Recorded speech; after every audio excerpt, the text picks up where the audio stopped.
A time for dreams, Black unity in the 60s and 70s. The 1960s and 70s were a time of incredible change for Black America. We were fighting for basic rights, for respect, for a seat at the table, but amidst the struggle, there was a powerful sense of unity. We were in it together, from the streets of Birmingham to the steps of the Lincoln Memorial. This was the era of Martin Luther King Jr. and Malcolm X, giants who, despite their different approaches, both demanded justice for their people. From boycotts to freedom rides, we stood up to segregation and discrimination. We knew our strength came from our shared experience, our shared history, our shared struggle. There was a beauty in that unity, a sense of purpose that transcended our individual struggles. We were fighting for something bigger than ourselves, for the future of our children and grandchildren. And for a brief moment, it felt like we were on the cusp of real change.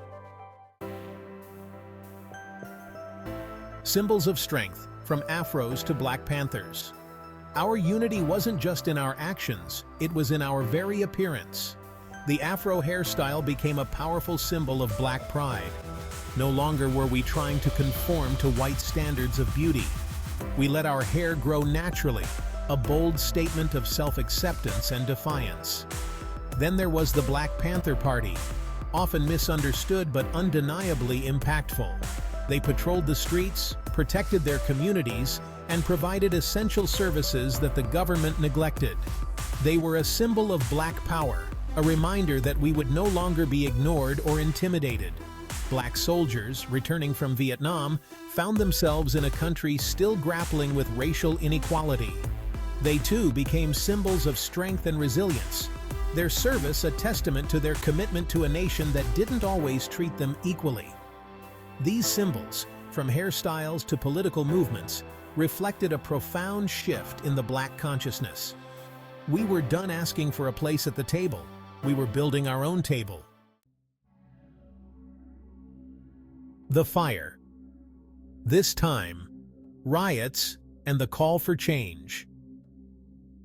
But the path to equality was never going to be easy. Frustration and anger, simmering for generations, boiled over in cities across America. Riots erupted, fueled by years of oppression, poverty, and police brutality. Buildings burned, businesses were looted, and the nation watched in shock and fear. These riots, while destructive, were a desperate cry for help, a visceral reaction to a system that seemed rigged against us. They were a sign that the peaceful protests, the sit-ins, and the speeches weren't enough. Black America was demanding to be heard, and the response was often violence and repression. Yet even in the midst of the chaos, there was a sense of hope. The riots forced America to confront the realities of racism and inequality. They sparked a national conversation about race relations, a conversation that continues to this day. Section 4, A Generation Lost. Crack, Gangs, and the Ghetto. The 1980s and 90s brought a different kind of chaos to Black communities. The crack epidemic ravaged our neighborhoods, tearing families apart and leaving a trail of addiction and despair in its wake. Gangs proliferated, offering a sense of belonging and protection in a world that seemed to have abandoned us. The inner cities, once vibrant hubs of Black culture and commerce, transformed into battlegrounds. Housing projects, intended to provide safe and affordable housing, became synonymous with poverty, crime, and neglect. The unity and hope of the civil rights era felt like a distant memory. We were fighting amongst ourselves, trapped in a cycle of violence and despair that seemed impossible to escape. A generation of young Black men and women were lost to drugs, prison, and violence. This was the era of mass incarceration, of racial profiling, of the war on drugs that felt more like a war on Black communities. We were stereotyped as criminals, gangbangers, and drug addicts. Our voices were silenced, our stories ignored. Section 5, Turning on Our Own. The tragedy of Black-on-Black crime.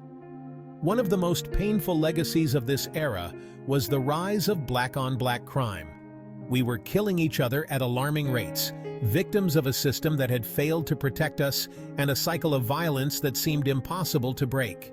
It was a complex issue, fueled by poverty, lack of opportunity, and the easy availability of guns.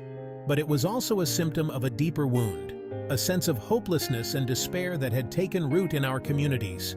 The media, often quick to sensationalize violence in Black communities, rarely explored the root causes. They painted a picture of Black people as inherently violent, ignoring the systemic factors that contributed to the problem.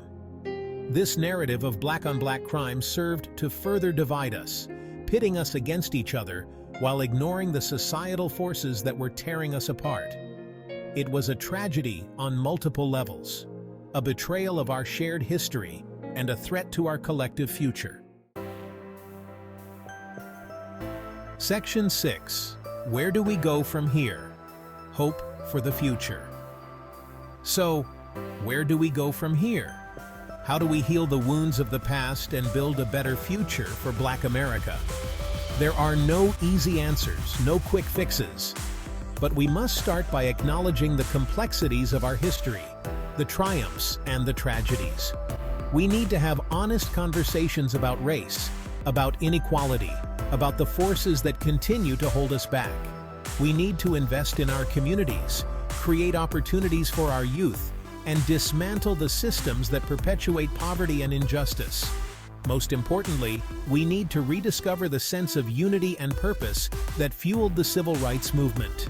We need to remember that we are stronger together, that our destinies are intertwined.